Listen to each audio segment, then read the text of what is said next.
Mutant Ninja Turtles Out of the Shadows is the sequel to the 2014 Ninja Turtles movie produced by Michael Bay. This one is still produced by Michael Bay. They're never gonna get rid of him. But what this movie's about is the Ninja Turtles are still fighting in the shadows because what happened with Shredder in the last movie, Vern Fenwick has now taken the fall so their secret can still be hidden. So he's famous now and the Turtles are still hidden from everyone. No one really knows about them. However, the evil Shredder has broken out of prison with the help of Baxter Stockman, and now his new mission is to find two artifacts, combine them with another artifact so a giant portal can open up and a leader named Krang can lead his Technodrome army to invade Earth. And in order to help him, he creates the mutants Bebop and Rocksteady, a giant warthog and a giant rhinoceros. And it's up to the Turtles to stop them with the help of April O'Neil, Vern Fenwick, and Casey Jones, newcomer played by Stephen Amell. Now, I wasn't really anticipating this movie when they announced the second one was coming out because I wasn't a fan of the first movie. However, they announced that Dave Green, director of Earth to Echo, which I thought was kind of decent, was going to be directing, that Bebop and Rocksteady were going to be in it, and that they cast Stephen Amell as Casey Jones. I was actually kind of looking forward to it. The trailers looked like the Ninja Turtles movie that I actually wanted the first one to be. So walking out of this movie, I actually had a fun time with it. I thought it was really fun. Definitely not perfect. This is not the best film of the summer or anything like that. No. However, as far as I go, I actually had some entertainment with it, especially with the Turtles. This movie focuses on the Turtles. In the first one, it was April O'Neil, and it was a big Megan Fox fiasco. However, this movie actually focuses on the Turtles. It actually fleshes out their characters, like Leonardo actually having drama with him being not that great of a leader. The team is actually getting divided with themselves, and Leonardo's not doing a good job handling that situation. They actually added character to the Turtles. That is actually really cool, and the Turtles are a lot of fun. They tell some really funny jokes, and the motion capture looks very good for them. The CGI is great. And I also noticed Splinter actually doesn't look as scary as he did in the first movie, so that's actually really cool. They touched up the CGI a lot here. However, if you asked me who were the standouts of Teenage Mutant Ninja Turtles, it's not the Turtles, it's actually Bebop and Rocksteady. These two were awesome. Gary Anthony Williams and Sheamus from WWE really did a perfect job portraying these two characters. They were awesome. They were hysterical. They actually convinced me that they were good buddies. They were perfect. And there's one scene involving them and the Turtles in a plane heading down a river. That whole scene, it's pretty much this movie's avalanche scene because it pretty much was the highlight action scene of the entire film for me. And yeah, the action is a lot of fun. That's a little obvious. Like, Michael Bay knows how to make good action. Like, say what you will about him, but he knows how to make an action scene. Sometimes. And Stephen Amell as Casey Jones, I actually really enjoyed his character. Don't expect Casey Jones to be wearing the mask the whole time. He only wears it once.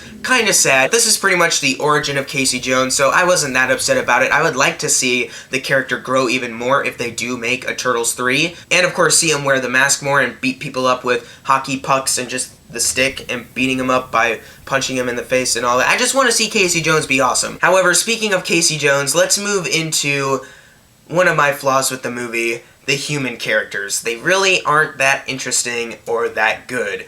One of them, April O'Neil, Megan Fox, once again, I never liked how she was cast for the first one. I didn't like her in the first movie. And here, there are times where I'm like, okay, it looks like she's kind of embracing the role a bit, like her character helps the Turtles out. She is now the side character. So that's cool that they actually did that because the Turtles get more screen time. It's just, I still don't buy her as April O'Neil. And I still don't find Will Arnett funny in these movies. I'm sorry, Will Arnett. I usually find him really funny, like his babe outburst in Hot Rod is hysterical. Him as Lego Batman is hysterical. But in these movies, I just don't find him all that funny, which is kind of disappointing because I really like Will Arnett. And yes, the Shredder has an actor in this movie. In the first one, it was a guy in the shadows, very tall. Now they have Brian T. playing him. And he was pretty generic, bland. The majority of Brian T's performance is literally saying a line of dialogue in a somewhat menacing tone. And then that's pretty much it. Oh, and Tyler Perry as Baxter Stockman. I always thought this casting was a little weird from the beginning, and now seeing him in this movie, yeah, I still don't know why they cast him. Similar to Megan Fox, I don't know why they cast her as April O'Neil, and I don't know why they cast Tyler Perry as Baxter Stockman, because he really played it over the top. Like, in one scene he's either laughing, and then another scene he's either telling a corny joke or just saying something awkward. It was really just a dumb performance. The writing of this movie is definitely not Shakespeare, like, at all. Some of the jokes do hit, then there are some jokes told by humans that are like, I don't know about that. The majority of my laughs came from Bebop and Rocksteady or the Turtles. This movie also has some cliches. I predicted some stuff to happen, and guess what? Some of that happened. There's even an angry cop character. This time it's played by a girl, so I guess they kinda switched it up, but it's still an angry cop who's getting in the way of the heroes. Like, that's so original, right, guys? Angry cops getting in the way of heroes that are actually trying to do good, but they don't understand, right? Never heard of that one before.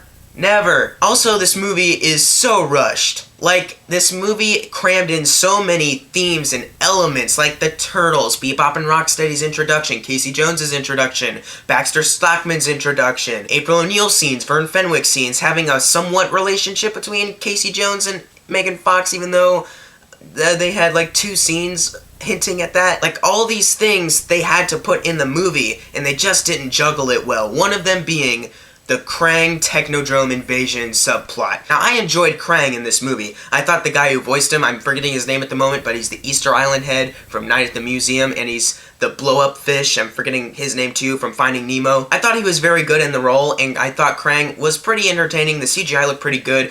It's just his Technodrome subplot is so rushed, and it doesn't need to be here. If you wanted this movie to just be Shredder broke out of prison, he mutated Bebop and Rocksteady, and now the Turtles are fighting a bigger foe, those two, then that would have been fine. That would have been a fine sequel. But for some reason, they decided, no, Krang needs to be in this sequel. Why? I don't know. Because from the way he's introduced, how he teams up with Shredder, and the whole finale when the Technodrome army comes in was so rushed, and it didn't need to be there. It felt so out of place. And especially the way it concluded, no spoilers, but holy crap, what a lousy conclusion. That was so lazy. However, I did have fun with this movie, and in my opinion, it's a step in the right direction for what these turtle movies should be. It's just I really don't find the human characters that interesting or acted that well, and there's just so much stuff in this movie. If they had cut out some of it, then it would have, I think, would have had a better flow, but instead, it now just feels like a jumbled, muddled mess. I'm gonna give Teenage Mutant Ninja Turtles Out of the Shadows a C+. I did find some enjoyment in it. I would love if they actually made like a really good Ninja Turtles movie that I could give like a B+ or something like that, and I think we're heading in that direction. Will we ever get there? I don't know. But if you saw Teenage Mutant Ninja Turtles Out of the Shadows, leave in the comments below of what you thought of it. And as always, thank you guys for watching. Make sure to subscribe. I'm Jackson Fulcher. See you guys next time.